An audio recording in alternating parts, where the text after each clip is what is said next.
Hi guys, welcome to Zero Chills TV. It's been a long week. I hope you guys are fine. Baridi inaendelea kunyesha. Thank you for watching our last show with William Decker. If you have not watched, link iko hapo chini. And we discussed a few things according to him and how he sees where his life is and how to network and how to, as a creative, you can break the barriers. And today I promised you hotter guy in terms of now being in the profession itself, and I have a guy that I've worked with personally. Tulikuwa naye kampuni moja, alafu mimi nikatoka, akanifuata nikamwambia I don't know where I'm going, pia akaniambia ajui penye anaenda. So yes, I'm a follower, not a leader. Oh, he's a follower, not a leader. So he's here today, and then he'll tell us about his journey and how he does the things that he does. And you know, he's worked with a lot of people. Alikuwa na to name drop, you know, like how Kenyans name drop. Be like, so it's that, like that time I was working with Beyonce, and you're like, okay. So Evans is here. He's called Evans KOOME. We work with him on a podcast called Monday Madness Podcast, among other things, but today he's here as a creative. I don't want to preempt anything, so he's going to introduce himself and what he does. You know, it's very interesting. There's exactly 3 people in the world who use that name. Yeah. That's why most people will be like, who? KOOME GITOBU. Thank you very much. Yeah, so most people, everyone knows me. My name is KOOME GITOBU. Yeah. That's my name. The other name is my government name. So if that name gets shouted in the streets, I'm like, ni mtu wa familia. I know who these people are and I can track you down. So yeah, KOOME GITOBU is my name. Yeah. I am a content creator in the original sense of the word. I'm a photographer, videographer. That's what my core is. From there we expand into consultation, production, ads, nini. Yeah. Yes, that's what I do. Fun fact, when I remember there was a time our collective boss had given us an assignment for a campaign that we are doing when we're in advertising, and Evans had a gimbal and I was supposed to be the model. And we ran around Valley Road, you know. You remember? Like, go film this guy. Yeah. Like, I was like, where? What? Upper Inge. Yeah. I was like, do you have a phone? Yeah. Yes. Okay. Go stand there. Yeah. You know, let me tell you, dealing with people who don't know how to act is the worst. Is the worst. Yeah. Yeah. But it was fun times. It was fun times. Yeah. And it's funny that you've mentioned about, do you have a phone? And right now, I'm sure in the industry, everyone is a photographer. No, I tell you, nowadays everyone is a photographer. Yeah. Everyone is an influencer. Yes. Everyone is a part-time model. Yeah. Everyone, I think, is a DJ at this rate. I'm a part-time. No, for my bio on Facebook is Instagram model. I'm an Instagram model. Everyone's an IG model nowadays. Yeah. But I want you to tell us, because sometime when I check the photos, and I don't know if Canva, you know, we're having this conversation, but on the masculinity side, and where we are talking about how things have changed. But then again, if we talk about the creative side and how things have changed, and how maybe apps like Canva have how do I term it? Have made it easier. Have made it easier to fake your way into that job. Fake your way into a certain job. Say, for instance, graphic designer. If I have a camera on my phone has a pretty good camera, ladies. So if I use my camera phone and take good photos and just use the filters there and say shot by shot by, and then I put there 1+6 photography. Now everyone thinks that they can be a photographer, but they are the fundamentals that we are missing. I don't know what your opinion is and how this has affected as an industry, because I remember when I used to go and take passport photos in town, and then but you're not a photographer. You know, the where I buy my shoes, the chick tells me that she doubles up as a photographer, and I'm like, what? I didn't know that. So like a bed sheet. Unataka ya white ama ya blue. Exactly. So has this ruined the industry for cinematographers like you, especially now that anyone can be anything? I think there are 2 ways you can answer that question. Yeah.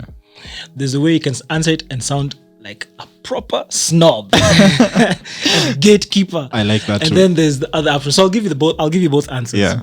On the one hand, I like it because it makes people appreciate the hard work that goes into photography and content creation. And Yes. specifically, you see, back in the day, Yeah. when it was just film, ile film ya ukweli, the one for the guys used to come back your hood, Yeah. like tell you photos are 50 bob, Yeah. alafu naambia endo simama hapo, 1 hour later they come work a sellotape on the wall, Yes. then they pin your 2 photos there. Yeah. Back then, it was a very specific skill set to know how to take photos. Yeah. Now, welcome the digital age, where now everyone has a camera. And that's what I'm talking about, the fundamentals, where people now realize, okay, so to frame this person in my shot, I need to hold it upright. If I'm doing 5 people, I hold the camera sideways. Now you're telling someone now portrait versus landscape.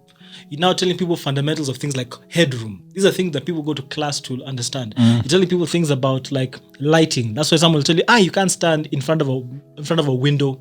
You look dark. You have to turn around and face the source of the light. These are the basics of photography. So people having phones or cameras on their phones nowadays, they now understand the fundamentals. Now, on the one hand, they can think that now because I understand the fundamentals, I'm now suddenly a photographer. But on the other hand, like I said, I like it because it makes people appreciate the hard work that goes into it. They're like, oh, so it's not just a matter of just snapping it. No, there's this and this that goes into it. The same way that chick who takes a selfie and needs to slap on 4 or 5 filters on it, she's processing that photo. So when you tell someone, I'm taking headshots for a magazine cover. Yes. This 34. So can I get these photos tomorrow? No, I need to sit and work on them. Okay, she understands that you sit and work on them. On the other side, like I said, gatekeeping. It sucks because now everyone thinks they're a photographer. Everyone thinks they can do it. And that becomes hard work for us because you're trying to tell someone, listen, this is an actual skill that you need to understand. These are things that you need to know how to do. You need to understand lighting. You need to understand how to manipulate A, B, C, D. And then a lot of times it's happened whereby you're quoting, for example, like someone wants to hire me as a photographer and I give out my rate card or I give out my costing. And someone will be like, just taking photos. See if me, I can take photos with my phone. I'm like, okay, you go take those photos with your phone then. Good luck. Yeah. So it sucks on the other side because a lot of people think that now because they understand how to take a photo on their phone, a cameraman's job is trivial and therefore shouldn't pay as much as they're asking to be paid. A cameraman's job is trivial, and when you say that, it reminds me of my younger brothers who maybe when you're out in the streets on Sundays, I'm sure if you go to town on Sundays, you see photographers nowadays with cameras. Without sounding like an old person for back in my day. Yeah. Hey, Kanjo would be lifting you up proper. Yeah. Juju. Yeah. Nowadays they're all over. But I like it. Yeah. Now, and you see, in terms of even photography, I don't know where we want to go because I can't say that we have a photography culture as well. It's just taking photos. So say by photography culture, I mean that there are no dedicated photographers for certain aspects, like National Geographic, say, for instance. If maybe National Nat Geo came in Kenya and said, I'm looking for a guy who specializes in animal photography only, we don't have that. You see that they come with their own people from outside. And I don't know where the gap is. Is it that there's no opportunity, or rather is there no one who is offering such courses for photography? Because like you said, it's a skill and there are 2 ways to learn a skill. Either you can go the apprenticeship way or you can go the school way. So where is the gap? Like, what's not working? Well, I went both ways. I went the school way and studied communications and media studies, and then I went the Julius Yego is my classmate route, which is School of YouTube. Yeah. Oh, okay. So, I mean, despite going to school for media and production, everything I know about photography and videography, I taught myself. It's self-taught. So the gap in terms of we're not a photography culture because we're a looking good culture. Yeah. And a fake it till you make it culture. Okay. Which is why we have a lot of self-professed influencers. Yeah. And that is why Choma kabisa. burn it to the ground. And that is also why people think all I need to do to look good is pose. So that's why I say we're posing culture. We're looking good culture because we're like, see, there's an event. All I need to know is that as long as I have a nice outfit on, there's good lighting, I'm going to look good in the photos. That's not how it works. And because of that, you don't have specialization like you talked about, like wildlife photography and portrait photography and so on, because also it's many challenges. Yes. Because there's also the challenge of there are not that many gigs, and because people are know-it-alls, they assume a photographer can be paid 1,000 shillings for doing a lot of work. So there are not that many gigs and they're hard to come by, and then there's a saturation of photographers. So you take what you can. That's that's why you'll have a photographer who will be a wedding / event / portrait / product / wildlife photographer. Yet in the actual sense, it should be a society where there's an actual, let's say, an association, or what do you call it, like a union of sorts of photographers. So that way, when we know that certain jobs cost X amount, no more, no less. That way you can say, because I know I am guaranteed, if I decide to be a dedicated wildlife photographer, I know the least amount of money, like minimum wage. I know the least amount of money I can make is X amount. Therefore, I can focus on wildlife photography because that's my passion. But because we don't have that, you end up in a situation where, yes, I'm a photographer, I have my own camera, I will take any job that helps me put food on my table. And that's why we don't end up with the specializations. And for you, when you were talking, you told me that, or rather I saw that you just don't take good photos, you also do cinematography, and you also edit. And most of the time, people either choose one by the time, but what COVID and life has taught us is that you have to be multi-skilled. Multifaceted. You have to be all these things. You have to be like a jack of trades and a master of all. And especially right now that content is big. I was reading... Content is king right now. No, actually. Content has been king. Exactly. Now, there was a seminar that I was in, and the topic was content. And in that seminar, I came out with one thing that stuck with me, that content is no longer king, but content is the kingdom.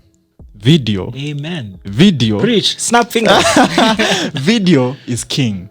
And I'm sure you've seen that there has been an influx of celebrity channels and everyone trying to produce content.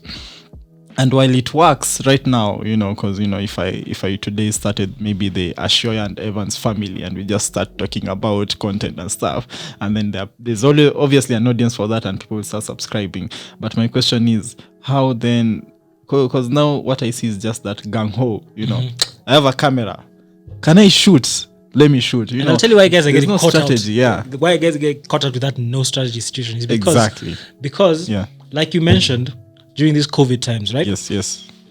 Before, let's see, 2016, 2018. Yeah. Right? Anyone could decide that they are a photographer, and you could probably get away with being self-taught and or knowing minimal about these things. Yeah. But because now COVID lockdowns, the whole world over, everyone is at home. Yeah. Like you talk about celebrities opening YouTube channels. This is because everyone's at home. Yeah. We can't go see the celebrity at the concert. Yes. The celebrity has to come look for you at your home. And the only way they can do that is with content. And because you're now sitting, you are appraising this content, which means you're comparing this person's YouTube video to this Netflix, Hulu, Disney Plus streaming site interview to this YouTube documentary. You are now consuming so much content, you can now start saying, wait a minute, this guy's sound is trash. Why is this person's lighting poor? And that's where now, like you said, content no longer becomes king. It is now the kingdom. And that is where now you have to separate the wheat from the chaff. And that's where people have to start upping the game. And that's why I said people start getting caught out when they don't have a strategy. Back then, you could say, see, we open a podcast. Let's sit down, let's pull up some mics and let's talk. And let's just talk.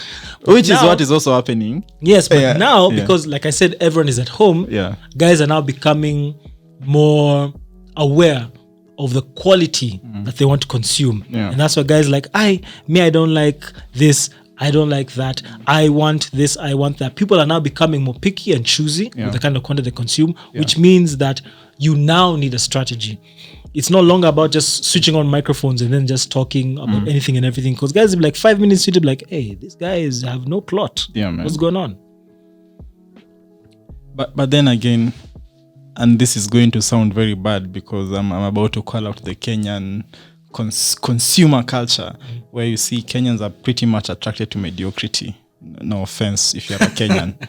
But, and I'm sure you've noticed, what trends in the country vis-a-vis, if you compare the content that I'd say is quite beneficial, probably I'm also using my own biases here, is that the things that trend, the things that people love to watch, especially in our country, is pretty much poor and extremely extremely shallow compared to now when you're giving them substantial content. Guilty, like this one. They'll be like, Hey, to that one. why should I watch this one? Maybe I should be watching maybe say Nani caught pants down with Nani's wife. That is the kind of content we gravitate towards as a country. And Let me tell you where that what happens. the problem is. Let me tell you where that happens. Yeah. It's not that Kenya is a country of mediocrity. Yeah. It's that Kenyans were a bandwagon country. Yeah. Which is, this guy opens a hardware shop, Yeah. starts making money. You want to open a hardware shop next to him. Yeah. You somehow also start making money because there's a demand. Then a third person comes and opens a hardware shop. That third person has no idea why he's opening a hardware shop. He just knows, see, there are 2 hardware shops on this road. It must They're be making working. money. Even me, I want money. Yeah. And if you ask him, the first person is probably a mechanic. He used to be frustrated because he couldn't find certain spare parts, or he was a builder, or was in Django, whatever. He knew why he opened the shop. Yeah. The second guy probably also knew why, but he saw, see, this guy has a shop, even can make money. The third guy is the problem because he has no idea why. It's the same thing with content. Yeah. One guy will start a talk show and people are flocking and they're mad views. And then a next person will open a talk show. And then suddenly people like, see, even me, I can open a talk show. See, I know so and so. See, you, where by this, you're cousins with Major. So you tell them to come on my show. Yeah. And next thing you know, it's now the KOOME GITOBU talk show. Everyone has a talk show on YouTube. Yeah. Doesn't work. Oh, talk shows on YouTube, man. Oh my Yeah. god. Oh my god. Anyway, me, I watch all of them because you need to compare and stuff, but I think there's room for improvement.